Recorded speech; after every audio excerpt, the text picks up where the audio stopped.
The other day, one of my mentors proposed the question of why do you do what you do?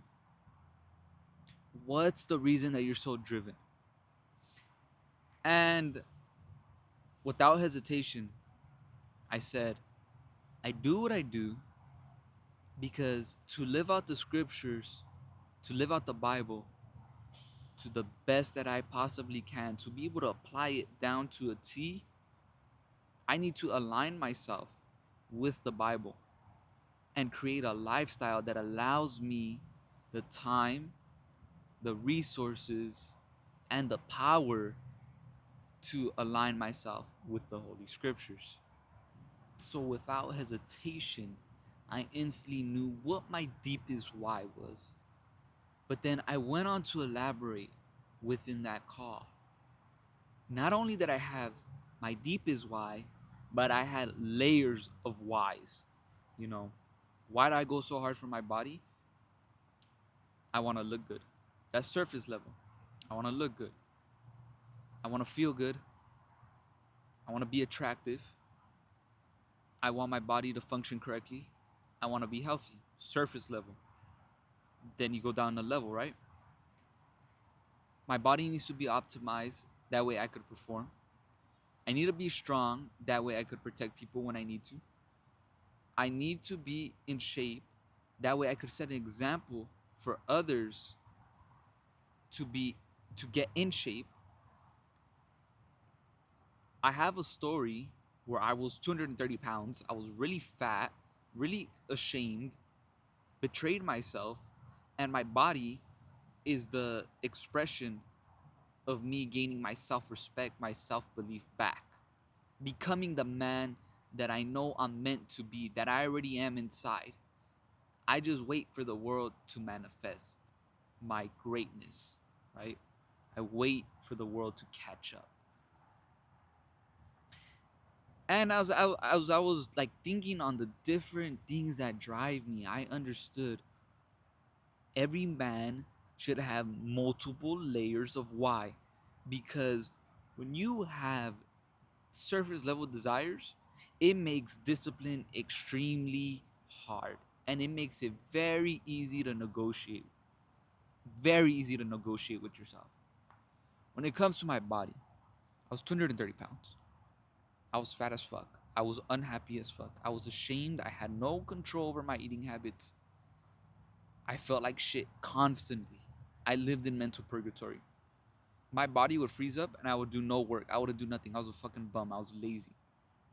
That is a deep reason why I'm so driven, why I work out so much. Because I don't want to enter that state again. That fear that holds me together keeps me, you know, on point, on check, so I don't give myself permission to let off the gas. I dealt with a shoulder injury that kept me immobilized for 2 years. I couldn't sleep on my right shoulder without pain, constantly, everyday inflammation. I do not want to go back to that. That is a great why, you know?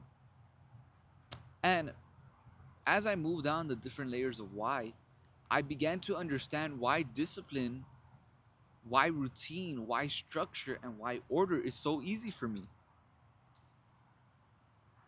I had to let go of many versions of myself that use comfort and complacency as rest. And I had to give myself permission to actually become the man I knew I was. Every man knows who they are inside, but for whatever reason, they put up these barriers, these mental blockages, so that way they don't express that man outwardly into the world. I was a slave to fear. I was a slave to mental blockages that blocked my self expression. One of the things I was very passionate in before, before I started self sabotaging was body lifting, weightlifting, sorry, bodybuilding. And When I got injured with my shoulder, I let that be the reason to stop me. My why was not rooted in my identity. My why wasn't rooted in, you know, in anything of substance. It was very surface level. So it was very easy for me to use my shoulder as an excuse to stop working out, as an excuse, right? So as I, went down in weight from 230 to 170, to get to where I'm at even now, I had to align my habits with who I knew I was in the inside. But it wasn't just like, okay, from day one, I just started working out fucking 5 to 6 times a week, twice a day, like I do now. No, I started off slowly. That was the external work. That is the practical steps. But there was a lot of resistance because I had to let go of so much pain. I had to let go of versions of myself that just wanted to lay down, that just wanted to be comfortable, that just wanted to, rest, whatever the fuck that meant. I had to let go of old habits, like eating fast food all the time, seeing fast food as a relief rather than something that was destroying my body. I would justify it. I would give myself permission to just say, fuck it, I've been working hard all week. I deserve some fast food. But then I'd be upset when the food would taste like shit or the food would make me feel like shit. So there was a clear discrepancy. And I had to look within myself and ask myself, why am I the way I am?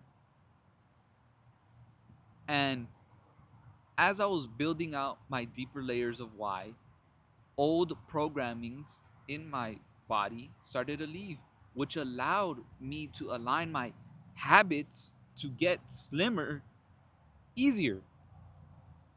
You know, for me, I didn't want to let go of the fast food because eating at a fast food place represented old versions of me that would not only just enjoy the food, but enjoy the time I spent with people there, with my friends in high school, with my family members. That's something that we'd go do and have a good time at.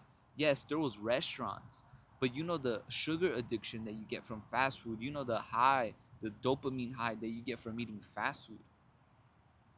I had to let that go and I had to give myself permission. I literally had to tell myself, you don't need to go out and eat to have a good time with people. And sometimes, like, these are things that are running us in the background that we don't pay attention to that hold us back. And you might think, oh, that's ridiculous. But really analyze yourself. If you're someone who's overweight or who is overweight, ask yourself, what is the real reason you eat? For me, when I overeat, it's because I'm stressed out. My body cannot take any more fatigue. It's at its max capacity. I need sugar or food to get some relief. That's when I know, okay, I've done too much. So these are things you have to consider when you're building out new habits. So you could prevent self sabotage and you can let go of old versions of yourself and you can become aligned and have authority over yourself instead of like you're being controlled by your impulses and then you beat yourself up and shame yourself, which causes more pressure, which causes you to spiral, which then causes you to just say fuck it, and now your body's all stressed out and you start blaming other shit for your body being stressed out instead of blaming yourself for fucking up, for self sabotage.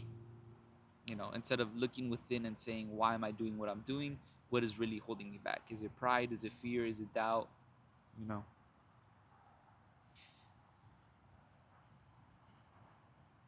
when you start creating deeper layers of why, everything becomes easier. This is the positive effect.